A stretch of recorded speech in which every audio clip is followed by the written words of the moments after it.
यह कहानी एक ऐसे छोटे से गांव की है जहां हरियाली और खुशहाली कभी इसकी पहचान हुआ करती थी। लेकिन समय के साथ गांव में गरीबी और भूख ने ऐसा डेरा जमाया कि उसकी पहचान ही बदल गई। यह गांव अब भूख के संघर्ष और उससे जूझते लोगों की कहानी कहता है। लेकिन अचानक मौसम ने करवट ली। सूखे की मार ने गांव की धरती को बंजर बना दिया। खेतों में फसलें उगना बंद हो गईं और लोगों के घरों से खुशियां छिन गईं। अरे भाई, अगर तुम्हारे घर कुछ रोटियां हो तो मुझे दे दो। मेरा बेटा भूख से मर रहा है। घर में खाने को एक अन्य का दाना तक नहीं है।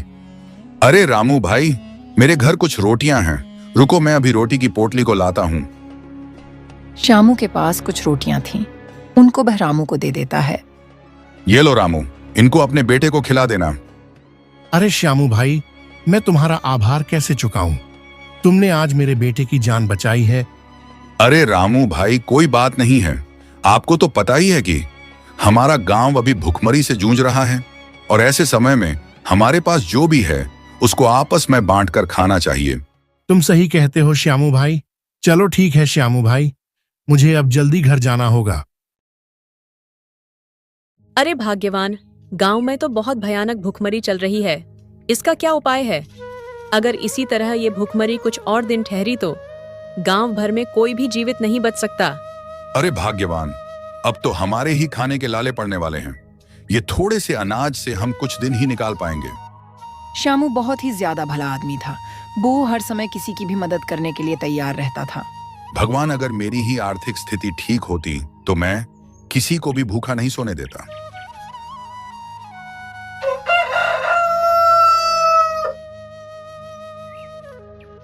सुनते हो? हमारे घर अब तो अन्न का एक दाना तक नहीं है। अरे भाग्यवान, अभी थोड़ा तो और था ना हमारे पास। वह कहाँ गया? अरे, हमारे मोहल्ले की मीराबाई को दे दिया। वो बोल रही थी कि 2 दिन से कुछ नहीं खाया था उन्होंने। तुमने सही किया भाग्यवान। हमको कुछ पुण्य तो मिलेगा उस अन्नदान से। अजी, अब हम क्या खाएंगे? तुम ऐसा करो, जंगल में चले जाओ, शायद कुछ फल मिल जाए। ठीक है भाग्यवान, मैं जंगल में जा रहा हूँ।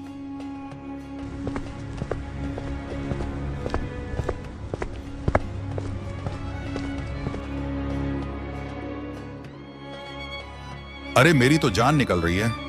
एक तो इतनी गर्मी है और ऊपर से फल भी नहीं दिख रहे।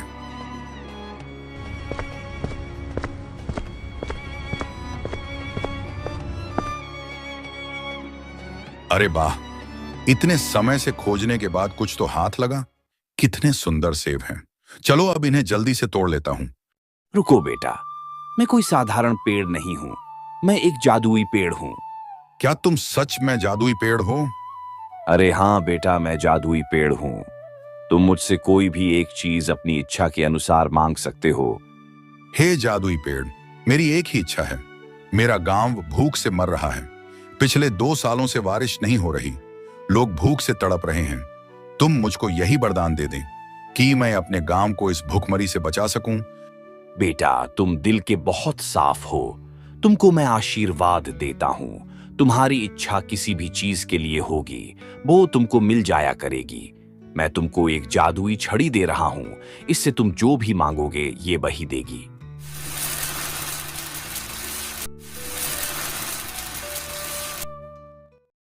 अरे भाग्यवान, जंगल में कुछ मिला कि नहीं? और तुम्हारे हाथ में ये क्या है, बच्चों जैसा खिलौना? अरे भाग्यवान, ये खिलौना नहीं है, ये एक जादुई छड़ी है। क्यों मजाक कर रहे हो? भला ये कैसे जादुई हो सकती है? अरे भाग्यवान, सच में ये जादुई छड़ी ही है। तुमको विश्वास नहीं है तो अभी देखो। हे जादुई छड़ी, मुझको गेहूं की एक बोरी मिल जाए। हे भगवान, ये तो सच में काम करती है। अब हम इससे अपने गांव के लोगों को भूख और गरीबी से बाहर निकाल देंगे। तुम्हारी बहुत अच्छी सोच है भाग्यवान। अब हम कल से ही सभी लोगों को खाना बांटना प्रारंभ कर देंगे। तुम सही कहते हो जी।